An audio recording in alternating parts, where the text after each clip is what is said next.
P K Jayalakshmi മുൻ മന്ത്രി കൂടി നമുക്കൊപ്പം ചേരുന്നു. ശ്രീമതി പി കെ ജയലക്ഷ്മി, നമുക്കറിയാം വയനാടിന്റെ സാഹചര്യം. വയനാട് പൂർണ്ണമായും ഒറ്റപ്പെട്ട അവസ്ഥയിലേക്ക് മാറുകയാണ്. അവിടുത്തെ റോഡ് ഗതാഗതം തടസ്സപ്പെടുന്നു, പാലം പോയിരിക്കുന്നു. ഈ ദുരന്തത്തിന്റെ വ്യാപ്തി നമ്മൾ കണ്ടതിലും വലുതാണോ? ചെയ്യാൻ കഴിയുള്ളൂ എന്നാണ് ഞാൻ വിശ്വസിക്കുന്നത്. അതെ അതെ, നമ്മൾ പ്രതീക്ഷിക്കുന്നതിലും വലുതാണോ ദുരന്തത്തിന്റെ വ്യാപ്തി? എന്താണ് ഇപ്പോഴത്തെ സാഹചര്യം? നമ്മൾ പ്രതീക്ഷിക്കുന്നത് വലുതാണ് ദുരന്തത്തിന്റെ വ്യാപ്തി. അതെ അതെ, നമുക്ക് എങ്ങനെയാണ് ഇനി രക്ഷാപ്രവർത്തനങ്ങളിൽ വേഗത കൈവരിക്കാൻ കഴിയുന്നത്? എന്താണ് അവിടുന്ന് നമുക്ക് വേഗത കൈവരിക്കാൻ? നമുക്ക് സൈന്യം എന്തായാലും വേണം. സൈന്യം ഇല്ലാതെ പറ്റില്ല. കാരണം അത്ര ഒറ്റപ്പെട്ട പ്രദേശത്തിൽ അങ്ങോട്ടും ഇങ്ങോട്ടും ജനങ്ങൾക്ക് ബന്ധപ്പെടാനോ ഒന്നും അങ്ങനത്തെ സംഭവമാണ് അവിടെ നടന്നിരിക്കുന്നത്. അപ്പം നൂറുകണക്കിന് ആളുകൾ പല സ്ഥലത്തായിട്ട് കുടുങ്ങിക്കിടക്കുകയാണ്.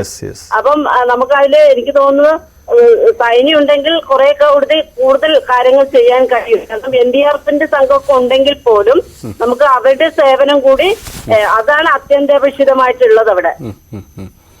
ഓക്കെ, ഈ കൂടുതൽ സ്ഥലങ്ങളിൽ നിന്നും ഒറ്റപ്പെട്ട് നിൽക്കുന്ന ഇപ്പൊ ഈ എസ്റ്റേറ്റ് ലയങ്ങളിൽ നിന്നും ചില കോളുകളൊക്കെ ഞങ്ങൾക്ക് വന്നിരുന്നു. അതുപോലെ നിങ്ങൾ പൊതുപ്രവർത്തകരെയൊക്കെ ബന്ധപ്പെടുന്നുണ്ടോ ആളുകൾ? ബന്ധപ്പെടുന്നുണ്ട്.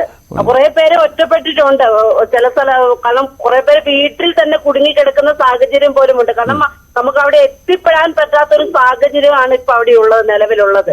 കാരണം പിന്നെ വലിയ ഇടിഞ്ഞിട്ട് പുഴയായി മാറിയിട്ട് അങ്ങോട്ടും ഇങ്ങോട്ടും പാലം അടക്കം പോയത് കൊണ്ട് അങ്ങോട്ടും ഇങ്ങോട്ടും ഒരു തരത്തിലും ബന്ധപ്പെടാൻ പറ്റാത്തൊരു സാഹചര്യമാണ് അവിടെ ഉള്ളത്. അപ്പൊ ഞാൻ അങ്ങോട്ട് യാത്രയിലാണ്, ഓൺ ദ വേയിലാണ്. അവിടെ ചെന്നിട്ട് കൂടുതൽ വിവരങ്ങൾ പറയാൻ കഴിയും. വളരെ നന്ദി പ്രതികരിച്ചു. 23 മരണമാണ് ഔദ്യോഗികമായി സ്ഥിരീകരിച്ചിരിക്കുന്നത്. ആരോഗ്യമന്ത്രി അക്കാര്യം വ്യക്തമാക്കുകയും ചെയ്തിട്ടുണ്ട്. എന്തായാലും ദേശീയ നേതാക്കളെല്ലാം ഈ ദുരന്തത്തിൽ അനുശോചനം രേഖപ്പെടുത്തുകയാണ്. അനൌദ്യോഗിക വിവരം നമുക്ക് 24 മരണം എന്നതാണ്. പക്ഷേ ഔദ്യോഗികമായി ഇതുവരെയുള്ള മരണം 23 പക്ഷേ അത് ആരോഗ്യമന്ത്രി പറഞ്ഞ പോലെ ആ കണക്കെടുപ്പ് പൂർണ്ണമല്ല. കാരണം ആശുപത്രികളിലെത്തിയവരുടെ വിവരമാണ് ആരോഗ്യവകുപ്പ് ശേഖരിച്ചത്. ആ കണക്കാണ് അവർ പറഞ്ഞത്. പക്ഷേ അതിലും എത്രയോ വലിയൊരു ദുരന്തമായി മാറാനുള്ള സാധ്യതയുണ്ട്. ഇനിയും നിരവധി പേരെ കണ്ടുകിട്ടിയിട്ടില്ല എന്ന പരാതികൾ, ആശങ്കകൾ ഉയരുന്നുണ്ട്. അതുകൊണ്ട് അക്കാര്യങ്ങളിലൊക്കെ ഒരു വ്യക്തത ഉണ്ടാവണം.